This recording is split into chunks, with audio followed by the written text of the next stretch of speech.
Selamat pagi, siang, sore, malam. Perkenalkan kami dari kelompok 23 K02 IoT.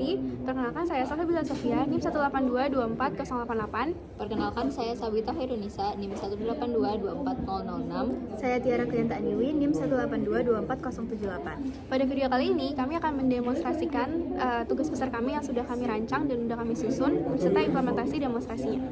Oke, pada tugas besar kali ini, di sini kami akan mengangkat sebuah permasalahan di mana terjadi di dunia kesehatan, di mana beberapa penyakit menular seperti TBC dan juga seperti COVID-19 itu berpotensi menular pada perawat ataupun tenaga medisnya. Maka dari itu, di sini kami merancang sebuah sistem di mana semua ekosistem dari pemasangan infusnya dan juga pengecekan kondisi vital serta monitoring dari ruangannya itu kami buat secara jarak jauh atau remote dan juga IoT. Nama sistem terintegrasi kita adalah AIRA. AIRA adalah Automated Integrated Room Assistant, yang dimana kita membuat 3 subsistem yang terdiri dari pertama, Sistem ini dirancang untuk mengontrol aliran infus dan juga mengontrol kapan infus tersebut harus diganti dan kapan infus tersebut macet atau terkendala saat sedang dipakai oleh pasiennya.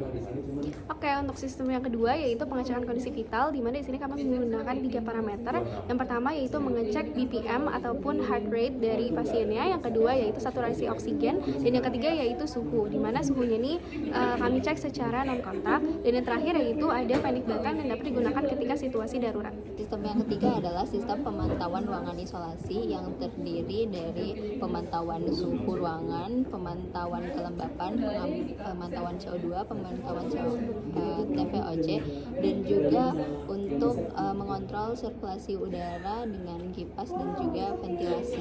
Baik, sekarang untuk subsistem yang ketiga adalah untuk pemantauan ruangan isolasi.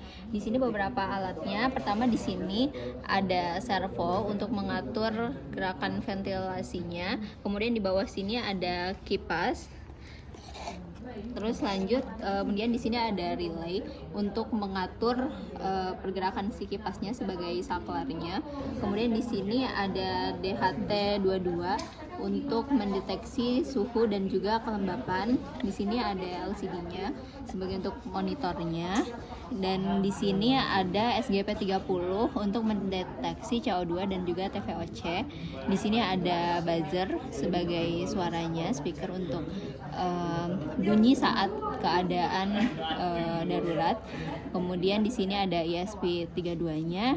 Di sini ada PIR untuk pemantauan geraknya. Berikut penjelasan untuk kode Arduino-nya. Di sini bagian awal adalah menginput semua library yang dibutuhkan kayak wire.h, wi-fi.h dan sebagainya. Kemudian di bawahnya di sini merupakan definisi pin dan threshold. Misalnya seperti di sini ada pin 4 untuk DHT, kemudian 13 untuk PIR dan sebagainya. Di sini threshold dibuat lebih rendah untuk kebutuhan demo. Di sini ada misalnya di Java High itu di angka 700. Di sini fungsinya untuk menyalakan untuk menyalakan fan-nya. Kemudian di bawah ini merupakan variabel global. Di sini semua state system disimpan, mulai dari sensor seperti suhu, kelembapan, CO2 dan TVOC. Dan juga ada akuator seperti fan status, terus EVC status dan posisi damper. Dan juga ada variabel timestamp untuk keperluan timer. Kemudian selanjutnya di sini ada beberapa fungsi helper. Fungsi yang pertama adalah beep untuk menyalakan buzzer selama waktu yang ditentukan. Kemudian yang kedua adalah set fan untuk menyalakan dan mematikan relay kipas. Yang ketiga ada set UVC untuk mengontrol relay UVC. Kemudian ada set damper untuk menggerakkan servo ke sudut yang diinginkan di antara 0 atau 90 derajat. Kemudian selanjutnya adalah startup test, di mana sistem akan dinyalakan pertama kali. Semua aktuator langsung diuji satu persatu. Misalnya di sini ada buzzer yang berbunyi 3 kali, relay UVC diklik, relay kipas diklik, lalu servo dari 0 ke 90 derajat dan kembali ke 0. Selanjutnya di sini adalah bagian koneksi Wi-Fi dan MQTT. Di sini ada fungsi connect Wi-Fi. Di sini akan terus mencoba sampai berhasil terhubung ke jaringan. Kemudian setelah Wi-Fi-nya terhubung, fungsi connect MQTT akan connect ke server ThingsBoard dan langsung subscribe ke RPC supaya bisa menerima perintah dari dashboard. Kemudian di sini adalah RPC helper, RPC handler. Di sini fungsi RPC callback dipanggil otomatis setiap ada perintah masuk dari ThingsBoard. Baik, selanjutnya langsung ke telemetri. Di sini fungsi publish telemetri mengemas semua data sensor dan status aktuator ke dalam telemetry, kemudian mengirimkan ke ThingsBoard melalui protokol MQTT. Di sini data-datanya ada berupa suhu, kemudian humidity, CO2 dan sebagainya. Kemudian ada update tampilan outlet. Selanjutnya ada bagian fungsi setup yang dijalankan setiap kali sistem pertama menyala. Sini semua komponen diinisialisasi secara berurutan mulai dari serial monitor, konfigurasi pin, I2C, OLED, DHT2, SGP30, servo, lalu startup test dijalankan dan diakhiri dengan koneksi Wi-Fi dan MQTT. Kemudian bagian terakhir adalah fungsi loop yang berjalan terus-menerus. Setiap siklus dimulai dengan mengajak koneksi Wi-Fi dan MQTT, kemudian kalau putus langsung reconnect. Kemudian sistem membaca semua sensor, lalu mengecek peer dengan sistem latch, artinya okupasi tetap true selama 3 detik setelah gerak terakhir terdeteksi. Setelah itu sistem menjalankan logika kontrol otomatis, yaitu kalau CO2 atau TVOC tinggi, maka kipas nyala dan damper terbuka. Dan kalau udara sudah kembali normal, maka keduanya mati. Kalau TVOC masih tinggi, baterai akan terus berbunyi sebagai alarm. Sistem juga mengecek apakah UVC sudah menyala lebih dari 15 detik. Kalau iya langsung dimatikan otomatis, dan di akhir siklus log status akan mencetak ke serial monitor. LED-nya diperbarui dan data telemetri dikirim ke Thingsboard setiap 3 detik. Loop ini berjalan dengan delay 1 detik per siklus supaya sistem tetap responsif.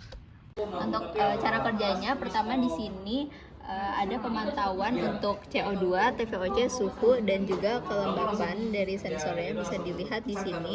Kemudian untuk yang selanjutnya adalah untuk pengontrolan udaranya. Di sini menggunakan kipas dan juga servo. Cara kerjanya adalah pada saat TVOC dan CO2-nya berada di angka tertentu, dia akan nyala. Di sini saya akan mencontohkan dengan meniup sensor tersebut. Nah, bisa dilihat di sini ventilasinya naik dan juga kipasnya di sini nyala. Saya tiup lagi. Nah, di sini kipasnya nyala. Kemudian di sini ada sensor peer, fungsinya untuk mendeteksi apakah ada orang atau tidak. Di sini fungsinya adalah saat tidak ada orang, kita bisa menyalakan UVC sebagai cara untuk menetralkan suhu dengan sinar UV. Di sini saat dinyalakan, di sini buzzernya nyala dan akan menyalakan sistem UVC-nya itu. Kemudian di sini saat TVOC berada di suhu tertentu, ada alarm untuk kualitasnya buruk. Di sini kami menggunakan thingsboard.cloud sebelum nantinya digunakan untuk data-datanya dilempar ke HTML. Dan di sini kami sudah masukkan 3 device, di mana untuk yang pertama tuh untuk yang vital monitor, yang kedua untuk yang infusion dan juga room environment, dan statusnya tuh semuanya aktif karena sudah mengirim data. Dan kemudian di sini untuk masing-masing device-nya kami memiliki akses token di sini, di mana akses token ini nanti akan dimasukkan ke masing-masing source code dari masing-masing sensor. Data dari serial monitor akan dikirim ke MQTT dan dikirim ke Thingsboard. Nah, di sini kita sudah membuat beberapa widget untuk sistem kita. Yang pertama itu untuk subsistem yang environment room. Jadi ada kayak VOC, CO2 dan lain-lain. Kemudian di sini ada bagian untuk subsistem yang vital. Kemudian di sini ada subsistem yang infusion. Di sini untuk menampilkan dashboardnya, kami menghubungkannya dari Thingsboard. Di sini kami memasukkan refresh token dari akun Thingsboard dan juga mendaftarkan ketiga device ID-nya. Kemudian di sini langsung dihubungkan dan kemudian langsung terintegrasi dengan dashboard. Di sini adalah tampilan dashboard kita. Di sini ada pembagian pertama adalah untuk kondisi vitalnya. Di sini statusnya online dan di sini untuk memonitor BPM, kemudian saturasi oksigen dan juga suhu tubuh. Dan yang kedua adalah isolation environment, sistemnya sudah online dan di sini ada data CO2, TVOC, suhu, kelembapan.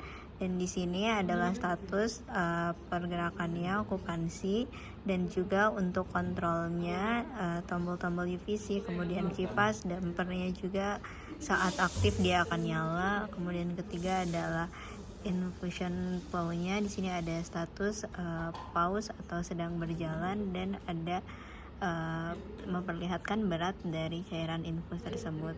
Kemudian sini ada data bahwa ini sudah tersambung ke Thingsboard-nya. Demikianlah demonstrasi dari kami. Harapannya bisa menjadi inovasi yang berguna di bidang kesehatan dari IoT. Sekian dari kelompok kami memperkenalkan sistem Aira. Aira.